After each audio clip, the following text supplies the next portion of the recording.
Fala, galera querida do primeiro ano ABC. Sou Giovanni, estou aqui com uma satisfação enorme para mais um vídeo para vocês. O tema da nossa aula de hoje é a dinâmica externa da Terra, erosão e contaminação. Então a gente está terminando o capítulo que a gente tinha iniciado, capítulo 9.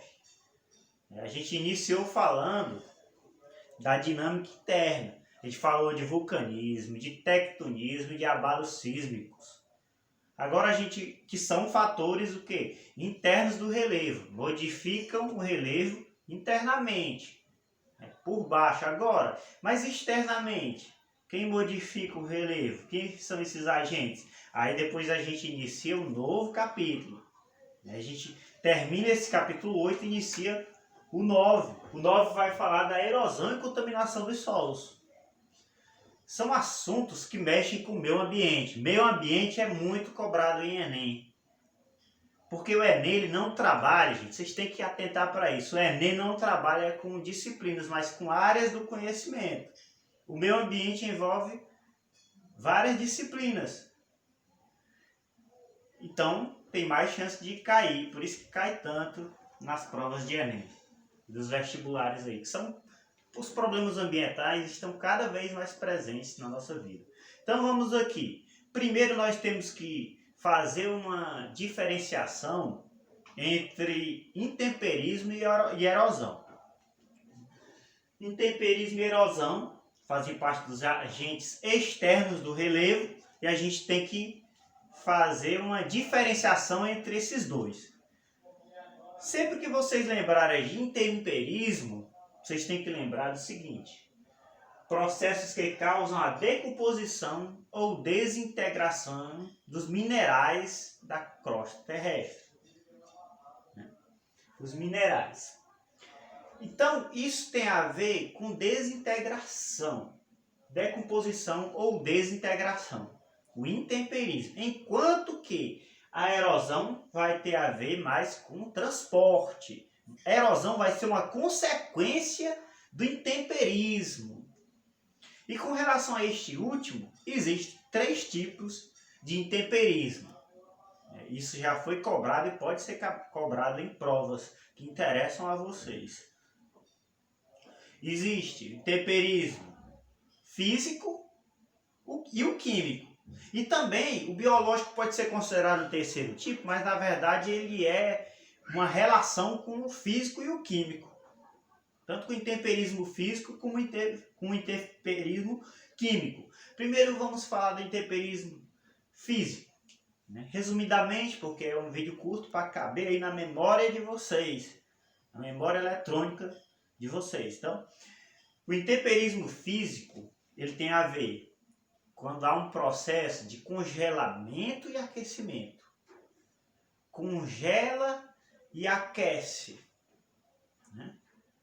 Congela, uma coisa que se congela, depois aquece. Nesse processo de congelamento e aquecimento, uma rocha ela pode se partir, se desintegrar, se decompor.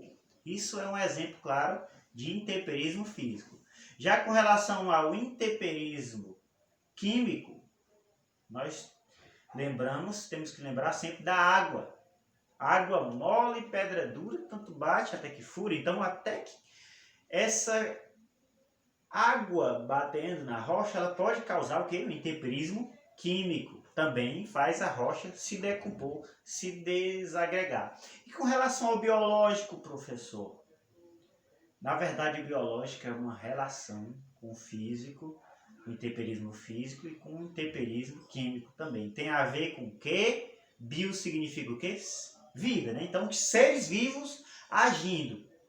Vamos imaginar aí um passarinho que voa, que defeca, e aí ele tem comido uma raiz, aquela raiz sai lá na defecação dele, fica preso ali numa rocha, numa parte, e nasce uma raiz e essa raiz acaba perfurando essa rocha, né? Temperismo é biológico aí, tem relação com os outros dois tipos. Essa quebra pode ter a ver também com a água, os agentes vivos. Eles fazem com que contribui para a água quebrar a rocha, como também processos aí de congelamento e de aquecimento, né? Então lembrem disso. Já com relação à erosão, ela tem 3 processos. E ela é uma consequência do intemperismo. Primeiro tem o desgaste, depois o transporte e por último a deposição dos materiais. Os materiais vão ser depostos e vão ser acumulados, por exemplo, em bacias sedimentares. Acúmulo de sedimentos que vão se formar aí. Então, erosão, gente, vocês sempre têm que associar a erosão ao transporte, enquanto ao intemperismo, vocês têm que associar a decomposição. E é o intemperismo que é causado pela erosão? Não, é o contrário. A erosão é uma consequência do intemperismo. Lembrem disso. Existem alguns tipos marcantes de erosão. Erosão pluvial das chuvas. Uma gota de chuva, gente, ela não faz muito estrago não, mas várias gotas de chuva, aí causa sim a erosão. Vai haver o quê? Desgaste, transporte e a deposição dos materiais. Os materiais vão ser transportados para outros locais. Então, pluvial vem de chuva. Já fluvial vem dos rios. Os rios também podem causar erosão. E marinha, os mares. Os mares, as ondas, quando elas sobem, de repente, elas podem levar de volta, quando elas recuam, as ondas do mar, terras para dentro do mar. E do jeito que ela bate e volta, ela decompõe, né, o solo, a terra também. A erosão glacial, diz respeito ao gelo. Né? Glacial, o gelo. Que acontece muito, Polo Norte, Polo Sul, por exemplo, os solos podem ser transportados por conta do gelo. E por último, a erosão eólica relacionada aos ventos. Sempre quando vocês ouvirem falar em eólica, tem a ver com os ventos. Os ventos transportam a areia, sim. Transportam a rocha. A areia é um tipo de rocha, partículas de rocha, como a gente viu no capítulo anterior, no outro capítulo, no 7, capítulo 7. Então, esses foram os tipos de erosão. Agora, com relação ao solo. Gente, o solo ele é resultado do intemperismo. Lembra do intemperismo? Que tem a ver com decomposição, deteriorização. O solo é resultado disso. O solo pode ser afetado pelos tipos de relevo, os tipos de clima, de temperatura. Tudo isso faz com que o solo varie. É importante a conservação do solo. A importância extrema que nós temos que ver para a conservação dos solos. Preservar o meio ambiente tem muito a ver com preservar o solo. E por isso que tantas instituições estão afiadas, engajadas nessa preservação, nessa conservação dos solos.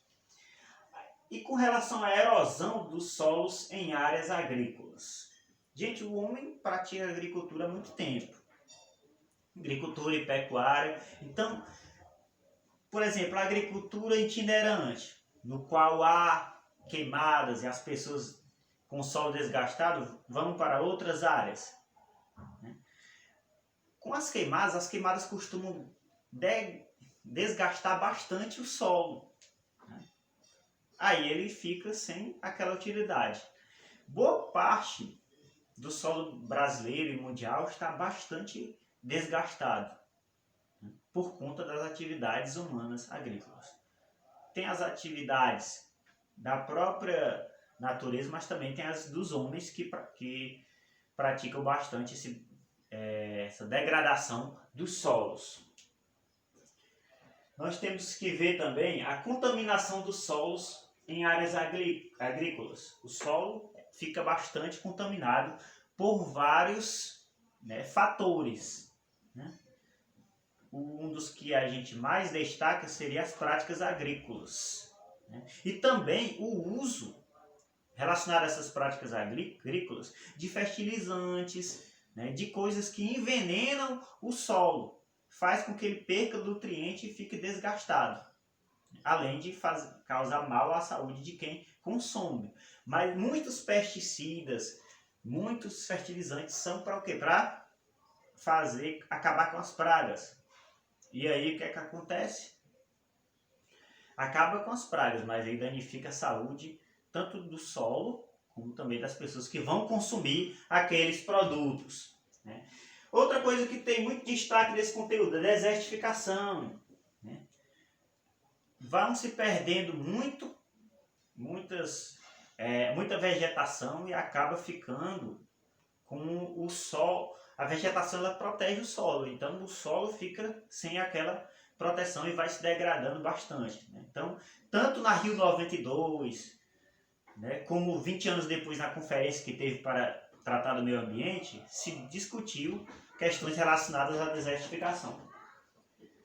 Contaminação dos solos pelo lixo. Gente, existem vários tipos de lixo, né? Domiciliar, as coisas que a gente joga fora, várias coisas. Comercial, relacionado aos estabelecimentos comerciais, que também precisam passar por reciclagens, né? Pode ser papel, vidro, plástico, né? E é importante a reciclagem desse material.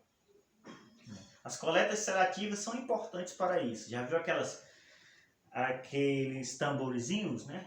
Um de cor amarela, outro azul, outro verde, outro vermelho? Serve nesse sentido. Tem também o lixo público, né, em praças, coisas que as pessoas descartam, né? E coisas dos ambientes públicos também, até de obras públicas, por exemplo. Industrial e hospitalar, sendo que muita atenção para industrial e hospitalar. Eles são os que mais precisam de um manejamento adequado para não danificar fortemente a saúde das pessoas, né? Precisam ser armazenados em locais propícios a não ter contato com as pessoas para não contaminar. E o lixo atômico é o mais perigoso de todos. Lembra de um caso que aconteceu, já ouviram falar, do Celsius 137, lá em Goiânia, em 1987, por conta uma grande responsabilidade por parte de uma instituição relacionada ao tratamento de câncer, que usava material radioativo, deixou esse material radioativo exposto, e algumas pessoas, por desinformação, foram usando esse material, e o Césio 137 se espalhou e matou muita gente e deixou sequelas em muitos o resto da vida. Então, gente, façam a atividade que é proposta, ela é simples, ela contribui para o conhecimento de vocês. E qualquer dúvida eu estou disponível. Muito obrigado pela atenção.